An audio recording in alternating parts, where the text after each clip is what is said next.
Labdien, dārgie draugi! Šodien Koksnes gadsimtā mēs runāsim par sapni uz madrača. Un tāpēc mums studijā ir Latvijas mēbeļu ražotāju asociācijas Latvijā prezidents, uzņēmuma Marks M, īpašnieks un vadītājs, un varbūt priekš jums vairāk zināmo zīmolu Nakts mēbeles, Pils madračs, Heavens madračs radītājs Juris Griķis. Sveiks, Juri! Sveiks, Paulē! Kā tu raidījumu sauca? Koksnes gadsimts. Koksnes gadsimts. Šoreiz Koksnes gadsimts būs vairāk par miega fāzi. Paldies, jā. Tas labi. Juri, mums parasti vienā minūtē ir tāds āķīgais jautājums, un šodien mans āķīgais jautājums būs tev, un es tiešām uzņemšu laiku. Kāds ir tavs kvēlākais sapnis šaujā ārā? Kvēlākais sapnis? Pašam izgulēties un ļaut Latvijas tautai izgulēties. Un tā izgulēties, lai dzimst bērni. Punkts. Perfekti. Tad novēlam to jums visiem. Jā. Bet, redzi, Juris, arī īstenībā daudz sapņoju. Daudz arī nomodā, un tas nav labi, to es zinu. Bišķot piebremzēt ar šiem nomodu sapņiem. Bet arī miegā, un es vēl ņēmu un pierakstu, man ir tāda vesela sistēma. Kā tu, Juri, nosapņoji, ka vēlies būt tieši ar miega procesiem saistīto produktu, un es pat gribētu teikt pakalpojumu, radītājs un piedāvātājs tirgū. Attīstītājs. Attīstītājs, šis vārds man patīk. Fiksāža arī. Jā. Klau. Īstenībā tas viss sākās ar mēbelēm, un tad, kad mēs ražojam korpusu mēbeles, pat saka, koku studija, jā, mēs projām ražojam koku lietas, ozolu koku, un tad mēs taisījām priedes koku, un tad pārgājām uz jau cieto lapu koku, tad tas bērzu, jā, tad mēs bijām lepni, un to bērzu tonējam dažādos toņos, un tad arī ozolā sākām lēnām iet iekšā, sākām lietot ozolu koku, koksni, un attaisam savu veikaliņu vaļā Berga bazārā, tas vesels stāsts, bet ne šodienai. Tas ir pa kuru laiku posmu mēs runājam? Tas ir pagājušais gadsimts. Ok, 90. Tas 90. Saldie 90. Pa saldiem 90. Nē, tas ir faktiski jau nāk 2000. Jā, tas ir 2000. Un tad mēs attaisam savu veikaliņu vaļā, un veikaliņam labi gāja, un es atceros, mēs ar lielu lepnumu tirgojām tur savas gultas, un mēs iepirkām madračus no malas. Ja? Anatolijas Gončarovs, man ļoti labs draugs līdz šiem brīdim, ražoja mums madračus, un es atceros, mums bija reklāma pie saloniņa Berga bazārā, bija tur madracis ar gultu, maksā 295 lati, tas ir mūsu naudā varētu būt 500 eiro. Tā kā komplekts. Gulta un madrats. Gulta un madrats. Gulta Sandra. Tā bija. Un tagad viegli pavelk, viegli smīns pa 500 eiro. Bet tā bija, protams, priedes gulta. Un tā bija cita nauda. Bet es tajā laikā jau biju aizrāvies. Ir tāds kaut kāds, kā tu saki, sapnis, bet ir kaut kāds motivators, ko Dievs ir ielicis tev dziļi sirdī, kad vajag tas, kas tev dzinulis, tāds dzinulis. Jā. Un tas dzinulis saka, ka vajag labāk. Un ko labāk? Teiksim, no priedes koka mēs pārgājām uz ozolu koku, madračus. Tagad es visu pasaucu Anatolijam. Es saku, Anatolija, tu esi mans draugs, jā, tu piegādā man madraču, un it kā pērk cilvēki, bet es saku, bet ir tādi, es esmu dzirdējis kabata atsperu, pocket atsperu, un tad tās atsperas var kombinēt, un tad tur var likt visu kaut kādas lietas. Un viņš skatās uz maniem, tā kā es no Marsa būtu, apmēram tā. Viņš saka, Juri, tu esi mans draugs. Viņš saka, es tev uztaisīšu lētāk, varu. Bet labāk viņš saka, ņemagu. Nevaru lētāk. Tad es nolēmu pats sākt ražot madračus. Es kādu pusgadu nogulēju ar Hastens. Ir tāda zviedru kompanija. Hastens ir zirgs, bet viņi nosaukuši zirga vārdā. uz Zviedriju. Un nogulēju uz viņu katalogu, burtiski, ja zem palods, man uz naktskapīšu tas katalogs bija zviedru valodā. Tu centies uzsūkt to enerģiju. Es centu, bet es to darīju. Es pilnīgi, uzsūcos, to zviedriski tas bija. Un es tikai šķistīju un sūdzu.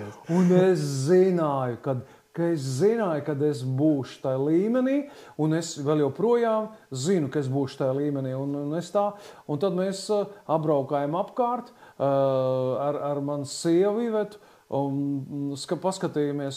Es gribēju, jo kokapstrāde ar mīkstām mēbeļu pārstrādi, tās ir tādas nozares, nevar taist vienu un to pašu. Tas tā kā vārīt zupu un cept gaļu. Ja, viņi it kā abas divas ir ēdamas, ja, bet tā ir pilnīgi cita opera. Ja.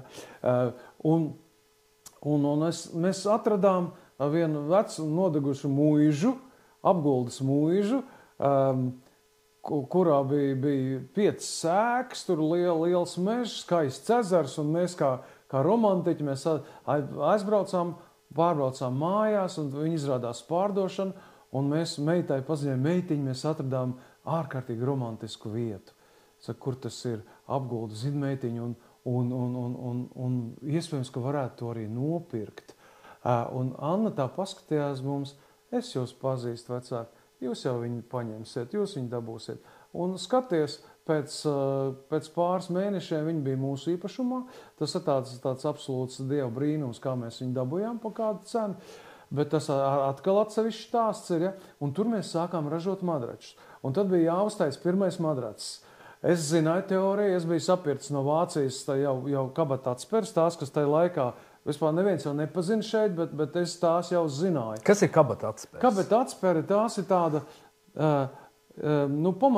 pamatā mīkstājiem mēbelēm lieto 3 atspers. Ir lentes atspers, tādas lentes atspers, ir bonela atspers un kabata atspers, ja pocket atspers angliski. Un pirmās 2 ir lentes atspers un bonela atspers, tās ir tīrās dīvānu atspers. Ja. Piemēram, tagad mēs sēžam uz krēsliem, iekšā ir lentes atsperi zem tā. Ja. Tā dīvānos lieto, jo tās bonela atspēras ir savā starpā, viņas ir saistīts. Un tad, kad tu kusties, tad blakus gulētājs arī jūt to.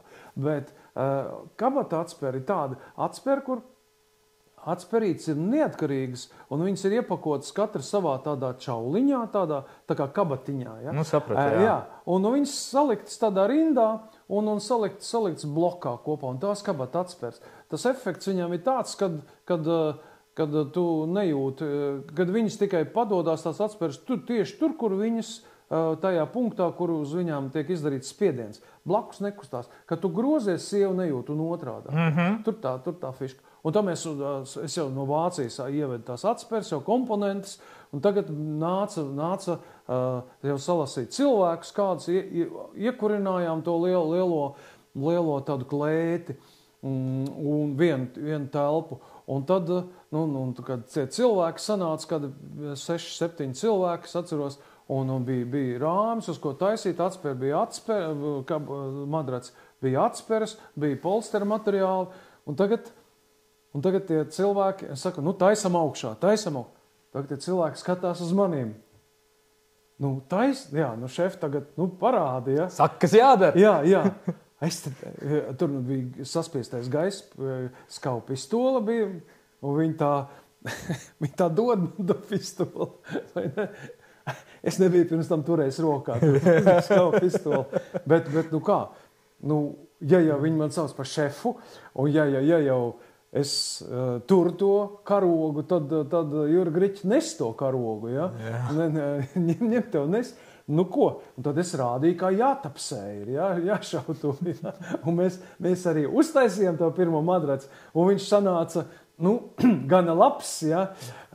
Un viņi uzlielīja pēc tam mani, jo es prasīju, kā jūs tā. Viņi saka, mēs jau pirmo madraci paši uztaisījām un paskatījāmies, bet to mēs nerādījām nemaz tev. Bet to mēs gribējām, lai tu rādi, kā ir. Bet tā sanāca, ja? Un tā es iemācījos turēt skaupistolu rokā. Ja? Klausies, tu nopirki mūžā tu sāki attīstīt madračus, un tur kaut kāda korelācija ar to, ka tu par pilsmadračiem nosauc? Ne tikai tāpēc. Es saku, es jau nenoblefoju nevienā brīdī. Tā bija apguldes mūža un apguldes pils. Labi, kad jumts nodedzis, mēs jau esam uzlaisījuši jaunu jumtu, ja? bet un kā saukt madračus? Jā, nu, skaidrs, man jau visi pils madrači, ja? Un man teica kolēģi, ja, madračinieki, tie, kas bija tajā laikā, viņi saka, tu jau vinnēji tirgu ienākot ar nosaukumu vienu, ar pils madračiem, ja? Bija jau, protams, problēmas ar kvalitāti, kamēr mēs sapratām, iztaustījām pareizo to piegājienu tai lietai. Bet, mēbeļnieks, kā saka, es paliku. Es savā laikā Henno Tuhermam visu cieņu manam skolotājiem prasīju, Henno, pasakiet, vai madrats ir mēbele vai nav? Henno skaidru gaiši pateica, madrats ir mēbele. Viss, tā tad man es esmu mēbeļnieks, nenodevu nozari. Tu esi mēbeļnieks, bet klausies, es par tevi gribētu raksturot. Es teiktu, ka tu tomēr esi sapņu pārdevējs. Tavs pakalpojums patiesībā ir cilvēka sapnis. Un tu esi tāds fiziskais sapnis, reāli miegs, vai ne? Tu esi ļoti daudz pētījis miegu. Tu esi ļoti daudz ieguldījies, man liekas, savās zināšanās, lai izpētītu miega procesu. Jā. Es tādā kompānijā esmu BNI, Business Network International, un man ir iesauka nickname tāds miega vīrs, ja, interesanti, ja. Man patīk tas, un par miegu varētu runāt un runāt, miegs tā, kā grieķi teica, mazā nāve, ja, un pētu, kā tu saki, es pētu katru dienu, man joprojām ir visādi device, redz, kur gredzens, kas lasa miega fāzes, 4 miega fāzes. Nevis pulkstenis, daudz izmanto tam šitos. Jā, bet pulkstenis traucē nakti, gredzens netraucē nakti. Es nereklamēju to gredzenus, bet mēs ap divas sievu valkājam, nesam tos. Un tad es saku, no rīta, mīļā, kā tu gulēji? Viņi saka, pagaid, es paskatīšos aplikāciju. Zini, un tad viņi konkrēti pasaka. Dziļais miegs 57 minūtes, seklais miegs 30, sapņoju es 3 reizes, un HRV man bija tāds, un HRV, Heart Rate Variability, un sirds man sitās tāda vidējais sirds puksti. Labi, klausies, šis man interesē. Kā tas gredzens zina, ka 3 minūtes, 3 reizes sapņoja? Ķermenim ir nakti īstenībā mēs ejam caur šīm 4 fāzēm, un tas saistīts ir ar elektromagnetismu. Tie ir viļņi, kas mums, kuriem mūs velk, ja? Un delta viļņi, tu noteikti esi dzirdējis tādu terminu, ja? Un tīri fiziski pat nakti šķidrums, fizioloģiskais šķidrums vienā brīdī saiet galvā smadzenēs, un mūsu smadzenes tiek izskalotas. Izskalojas smadzenes, ja? Nakts, tā ir nakts, bet joprojām, cik es esmu lasījis un pētījis to nakti kā tādu, viņam pabeidzās uz 3. pakāpes jautājumu. 3. pakāpes, kā man teica docents Vītoliņš, jūs varēsiet atbildēt uz 3. pakāpes jautājumus, jūs dabūsiet apdarē teicami. 1. kāpēc, 2. kāpēc tā, kāpēc tā, kāpēc tā. Pa vienu to pašu ir dziļāk un dziļāk un dziļāk. Ja? Un pie nakts, jēdziena nakts, 3. pakāpes jautājums, jau 3. pakāpes jautājumam jau vairs nav atbildes. Tā ir tāda liela mistērija, kur mēs sev vienkārši nezinām. Un mēs jau varam papētīt un pasakot, kā tas ir, bet kāpēc tas tā ir? To mēs nezinām. Kas ir manos spēkos? Manos spēkos ir to fizioloģiju, teiksim, kaut kādā veidā sakārtot, un to es daru ar madračiem. Ja? Kaut kādīgi radot tā man saka, stāsta gudrais Griķi, kā tad tur jāguļ cieti vai mīksti jāguļ. Tas ir standarta jautājums, Pauli. Un kā ir jāguļ? Kā ir jāguļ? Ja? Nav jāguļ ne cieti, ne mīksti. Ja? Cilvēkiem, kā tad jāguļ? Jāguļ ir ērti. Tur ir tā fiška. Un katram savs. Un katram ir savs ērtuma kritērijs. Katram savs. Tāpēc mums salonos ir tagad kādi 12 pamata madraču testeri. Tikai pamat. Plus ir virsmatrači, komforteri un protektori, visi tie, kas kraujās tur vienā kaudzē. Un tad cilvēks, cik no viņš sevi augstu vērtē, tik ilgi viņš pavada laiku testējot. Un tas ir ļoti svarīgi. Un man draugi saka, ko tu te iesaki man to madraci, un es iešu un pasūtīšu tev, iedot tikai atlaidi man. Es saku, zini ko, ja tu tev gribi palikt draugs, es tev atlaidi iedošu, bet es tev neieteikšu. Kuru madraci pirkt. Es tev ieteikšu aiziet uz to veikalu, uz to salonu un notestēt. Es saku, gultas tu vari pirkt vienalga kur, ja, gultu kā rāmjus, tos smukāka, nesmukāka, itāļi, tur vācu kulstājs, bet madracim gan tur. Bet paglau, Juri, labi, okei, aiziet uz salonu notestēt, bet tu tiešām var tā aiziet, apgulties, nezinu, tur pagrozīties 5 minūtes un saprast, nevajag uz tā madraču to tiešām izgulēties. Labi, Pauli, es tev paprasīšu pret jautājumu. Kad tu pēc kaut kādu pieņemsim žaketi, skaidrs, labi, es viņu nenēsāju. Vienalga, tu taču viņu, bet viņu nesāju. Protams, netik daudz, cik to madraci, ja? Bet vienalga, tu uzvelc, un tajā brīdī tev liekas, ka ir tā, ka tu uzvelc, šitā ir forši, šitā sēž, šitā ir manējā. Ja? Un tas arī, tas mirklis, tas zipsnītis, tas strādā un tas strādā vienkārši un viss. Man ļoti patīk, ka tu par tiem rāmjiem ieminējies, jo man liekas tāda vidusmēra cilvēkam, ja viņam, pajautā, kādā gultā guli, tad viņš sāk ļoti detāli varbūt pat aprakstīt to rāmi, tur koka gultu un, man tur baigie tādi tur baldahīni vai vēl kaut kas, viņam tas patīk, vai ne? Kā tu jūti Latvijā aizvien vairāk cilvēki saprot to, ko tu tagad man te stāstīji par šo te madraču milzīgo patiesībā lomu? Jo es zinu, ka ārzemēs daudz cilvēku, viņi nevar varbūt pat negrib atļauties to rāmu, viņi nopērk vienkārši madraci guļ, viņi saprot to būtību, ka tas madracis ir tas svarīgākais. Jā, Latvijā cilvēki, mēs integrējamies, civilizētajā pasaulē, respektīvi rietumu pasaulē. Tur arī ir kaut kas labs no tā visa.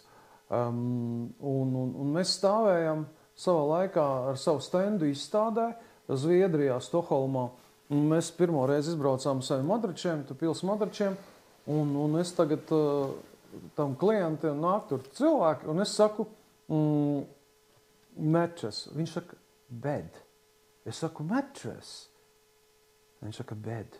Viņam, tā kā tu teici, madracis gultu asociējās tikai ar madraci. Vispārējais tas tā. Accessories. Ir ok. Tiem pašiem pieminētiem Zviedru madračiem es redzēju, mēs kad vēl ar asociāciju savā laikā braucām uz Somiju, Somu mājas, taisīja vesels ciemats, tas housing fair saucamais.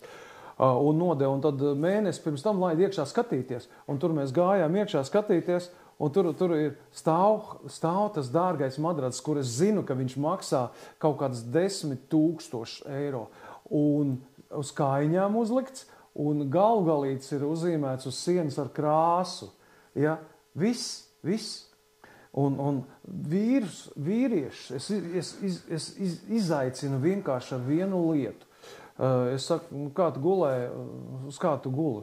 Es nezinu, uz madraču, ko tu atšujies, lietas un mieru, uz madračas guļu. Bet es skatos, neizgulējies tā, galīgi tā. Es saku, labi, kādu mašīnu tu atbrauc? Acis spīd. Es tad 4x4 nosaucu reiz motoru, tilpumu nosaucu visā tehniskos parametrus. Es saku, drīkst jautājumu, es saku, cik ilgu laiku pavadu tu mašīnā? Maksimum 2 stundas dienā, pat drusku mazāk. Ja? Cik ilgu laiku tu pavadi uz madrača? 8 stundas katru dienu, non-stopā. Ja? Vismaz 8. Un tu pat nezini, uz ko tu guli, uz kaut kāda lēta porlona kluča, atvainojot man putu madraču ražotāju. Ja? Bet c'est la vie, ja? Tur tā lieta. Un tā latviešu tauta iet bojā. Ja? Aiz nezināšanas tautas iet bojā. Tu esi sapņu pavēlnieks ar domu par Latvijas nācijas izgulēšanos. Klausies, bet zini kā ir, būsim godīgi, gulta jau nav tikai miegam. Gulta ir arī tāda baudas arēna. Es zinu, ka tev ir madracis seksam. Parunājot par šito. Seks, tas ir dzimums, ja? Bet priekš mīlēšanās, tas ir darbības vārds. Ja? Darbības vārds. Ir, ja. Seks gan vārds pats par sevi ir viens no izmārketētākajiem vārdiem. Sex sells. Jā, sex sells, ladies sex. Jā, viss ir pareizi. Un, ir drāma, Latvijā ir drāma. Es vēl šorīt skatījos mūsu visu cieņu. Prezidents uzstājās un runāja par demogrāfiju. Jā. Kad kaut kas jādara. Ja. Un es tā paskatījos statistiku. 22. gadā Latvijā piedzima, šī gadsimta 22. gadā Latvijā piedzima 16,400 bērni. Ja. Tas ir zemākais rādītājs 100 gadu laikā.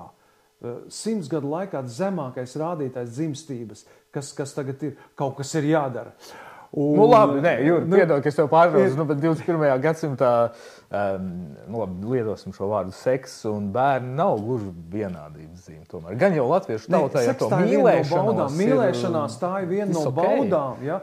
Kas nav tikai bērnu dēļ, ja? Tas mums tādējās iekārtojas un tā ir cilvēku rasei. Ja? Un es gribēju palīdzēt, tā ir, tu saki, madracis ir platforma priekš gulēšanas un priekš mīlēšanās. Bet cilvēki tā parasti izvēlās veči. Atnāk, izvēlās madraci, viņš pamēģina uz celi tā iespēju, mīksts. Bet viņam jau prātā ir mīlēšanās, pēc tam vajadzētu gulēt. Gulēt arī gribās gulēt, ērti gulēt, tā kā ūdenī gulēt. Ja viņš to nopirks, to galdu, tad gulēs uz tā galda, varbūt to zvaigznīšu brīžu viņš pavadīs lieliski, bet pēc tam gulēt būs grūti. Ja?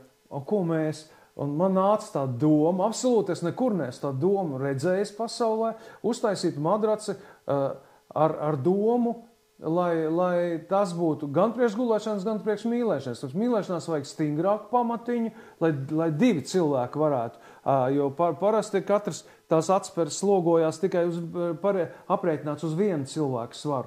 Jā. Bet tur vajadzīgs ir pastiprinātu polsteri. Un tad mēs uztaisījām mīlestības saliņu, pa vidu tādu 40 centimetru visā garumā pa vidu, un ko mēs atzīmējam ar sarkanu pušķīti. Viens smuks sarkans pušķītis ir, kurš un tā diskrēts uzrakstīņš in love. Ja? Un man pēdējais, tas tikko vēl vakardien mēs vēl skatījāmies Heavens in Love, to madraci pelēko, viņš ir lielisks. Viņš absolūti, tiešām ir tā starpība, tur var just, bet nevar just tā kā tā pārēja nav, bet tā kā tur var gulēt arī ērti. Respektīvi, guļ uz tā malām, tā kā? Ne gluži malā, jā. Kad kopā, kad ritinās, tas ir viducīts. Tad ir viducīts, jā. Un tā tas ir, jā. Un redz, viņš ir tā ideja ir copyrights un nopatentēta, ja, un redz, to jau nevar tādu tik viegli arī no mārketinga viedokļa, no tirgus viedokļa atkārtot nevar. Kam dēļ?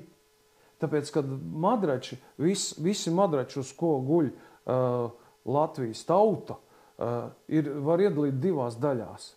Viena ir šūtie un viena ir līmētie madrači. 99% vai 98% ir līmētie madrači.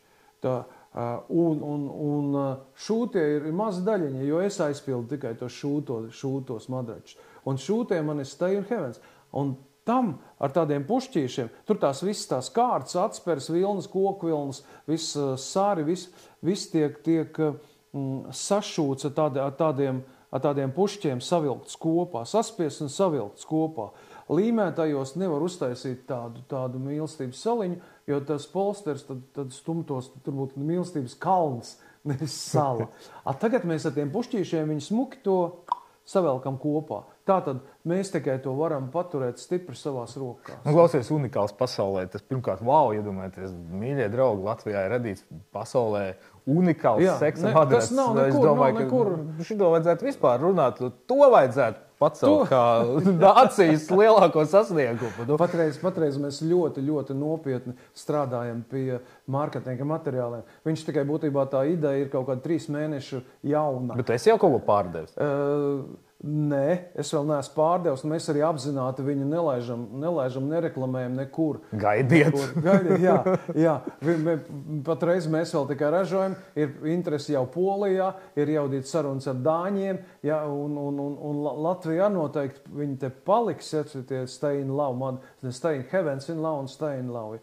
Jā, bet interesi jo, Pauli, viennozīmīgi cilvēkiem pirmais, kas ir atplauks smaids sejā, ka mēs sākam runāt, ja, jo par tādām tēmām, nomults, bet runāsim, un to par seksu, kā tu saki, runāt arī šķīst, runājot par mīlēšanos, kas ir veselīga laulības pamatā, veselīga mīlestība, fiziskā mīlestība, ķermeņa tuvība, tas ir veselības laulības pamats. Protams, nevis sauc kādā vārdā gribi, tas ir skaists, brīnišķīgs process, kurš... Absolūti, jā.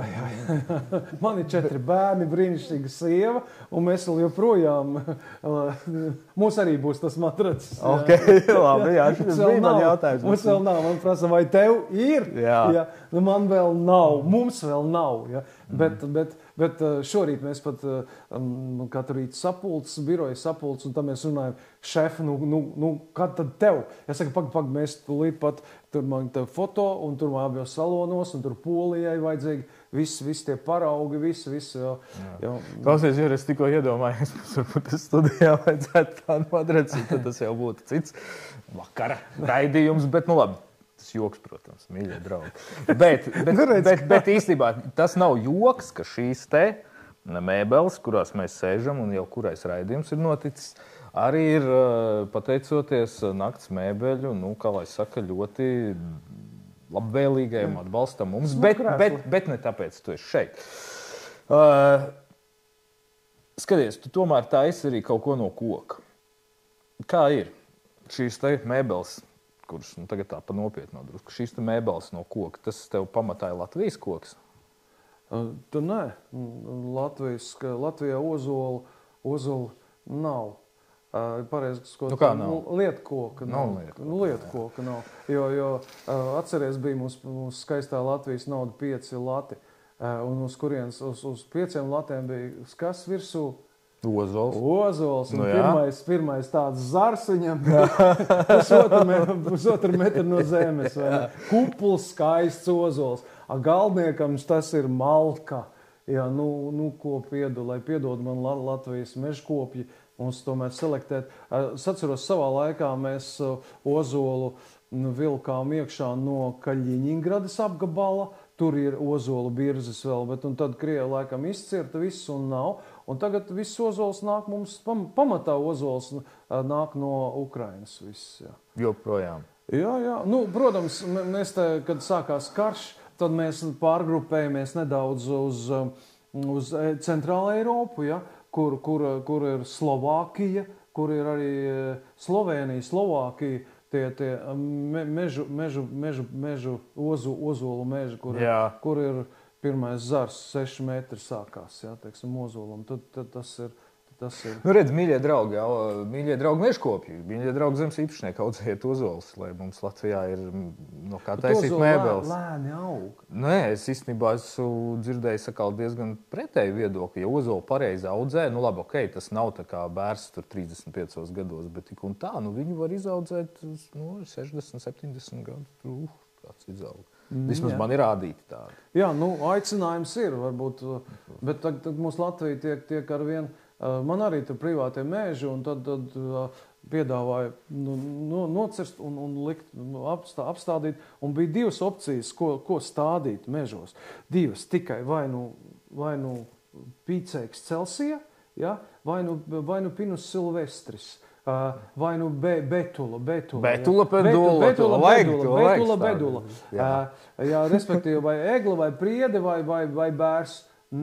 Vispār par ošiem, pa cik oši slimo, to neieminējās, ozolu vispār neieminējās, man mājās ir vesela ozola birs, pie mājas ir tāda ar Kanādas ozoliem, bet tā lieta koka tur nav īsti, un arī krāsa, tu prasīji kādu koku. Redz, šī mēbelītes jau ir tāda, mēs ražojam komplicētas mēbeles, kur masīvu koks ir savienots ar finieru, Un tur ir dažādas aplīstēšanas, finierēšanas, un redz, tām koka krāsām ir jāsapas. Tur nevar paņemt, piemēram, no Slovēnijas masīvu, un kaut kur atvilkt no Igaunijas atvilkt to našfinieru, drāzt to finieru. Viņi nesapasīs pēc krāsām kopā. Un tur ir tā, un tāpēc arī Igauņi, tā skaitā, finieru drāšanas kompanija liela, un viņi visi ganās, iepirkums veids, piedodiet par žargonu, viņi pamatā pērk Ukrainu.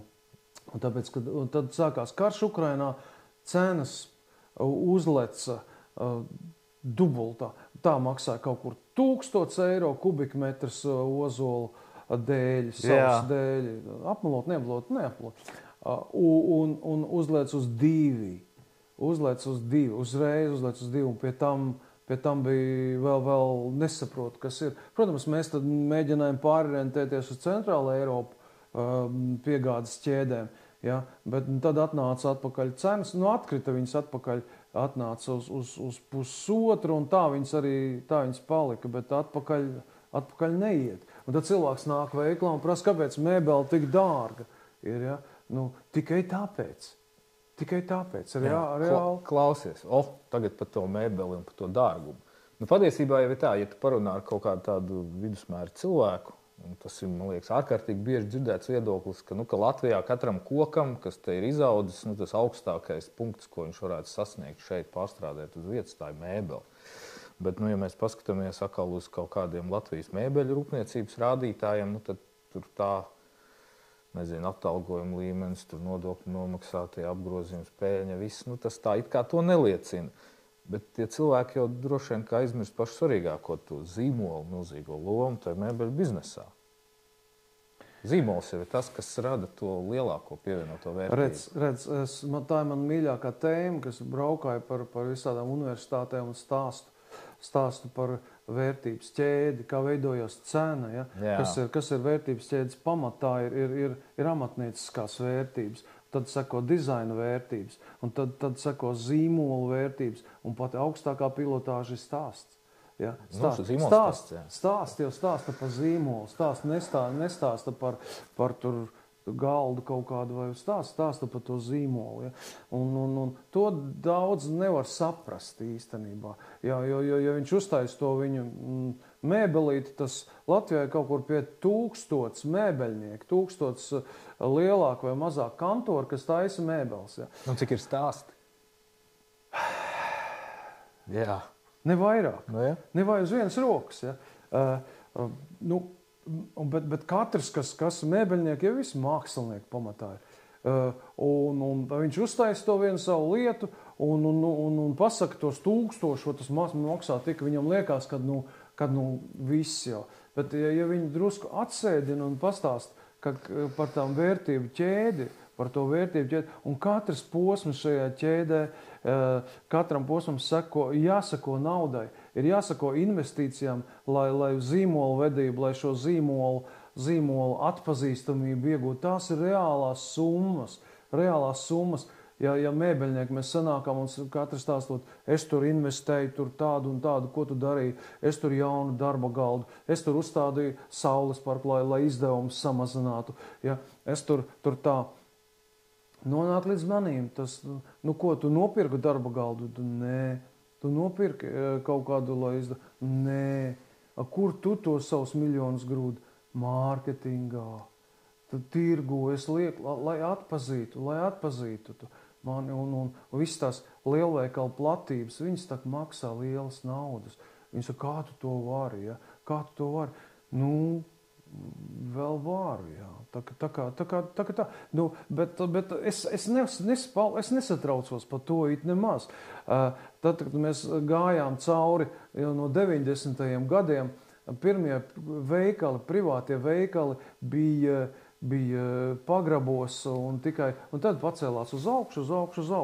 Tad sāka Latvija savu eksportu, koku eksportu. Sāka ar baļķiem, tad sāka ar dēļi, tad jau sāka kaut kādas jumta lata, brusas sāka, tad izdomāja, kad viņas var izžāvēt, ja, un tad sūtīt projām, ja, un tad izdomāja, kad viņas var izēvelēt un salīmēt kaut kādās jau sagatavoja brusās, priekš logiem, durīm, ja, un tad jo tas viss notiek pakāpeniski, ja, un gan jau mēs nonāksim līdz tam, kad industrija attīstīs augstāko pievienoto meža, jeb koksnes vērtība, tas ir mēbele. Līdz tam pienāksim, bet vienkārši tas prasa laiku. Nevar tā, teiksim, vakar mēs eksportējam baļķus, šodien mēs eksportējam augstu kvalitatīvu mēbeli, pie tam vēl, kas ir nobrendota, ja, un kam ir savs noteikts stāsts. No kurienes stāsts? Firmas stāsta, lielās kompanijas savus stāsta. Tikko vēl bija Frankfurtē, un viņš sāka tā, mūsu uzņēmums ir dibināts no 100 gadu atpakaļ, un mans vectēvs tur darīja to un to un to. Es atnāku, ko mans vectēvs, ko man neko. Ja? Man ir jābūt tam vectēvam. Tātad es saprotu, ka mani mazbērni stāstīs, kā es te taisīja tos Heavens in Love madračus, jā. Un to viņi stāsta. Un mēs būtībā radām tādu pamatu viņu stāstam. Mēs radām pamatu viņu stāstam. Man ļoti patīk, tāpēc, ka arī par tiem stāstiem un vispār par šo ilgtermiņu domāšanu un redzēšanu uz priekšu un radīšanu kaut ko, kas varbūt būs nevis man, nevis varbūt pat maniem bērniem, bet nākotnes paudzei, vispār nākotnes sabiedrībai. Tur jau, man liekas, ir tā problēma, ka es negribu nevienu nekādā veidā aizskart vai apvainot, bet viena liela daļa Latvijas uzņēmēji tomēr, diemžēl, tā neskatās. Jā, iespējams, kad viņi tā neskatās, bet, Pauli, es eju savu ceļu. Pareizi. Un tas es neskatos īpaši pa malām, vai atpakaļ, ja es skatos uz savu ceļu, un patreiz es esmu uz in love Viļņa, jā, un ejam tālāk, ja, un tāds ir mans ceļš, jā. Tāda ir tā mana filozofija, ja. Esam uz viena Viļņa, esam in love, ejam tālāk. Šodien studijā bija Juris Griķis no Nakts mēbelēm. Noteikti, Juri, tiksimies vēl kādu reizi. Tev ir ārkārtīgi interesanti stāsti. Tēmas mums dažādojas lēnām. Un atceramies divas lietas droši vien. Miegs ir ļoti svarīgs. Mīlestība ir pāri visam. Audzējam ozolus, lai mūsu mazbērniem būtu koks, no kā radīt mēbeles, kas izaugušas Latvijas zemē. Uz redzēšanos. Visu labu, dusiet saldi! Un tiekamies nākamajā Koksnes gadsimtā.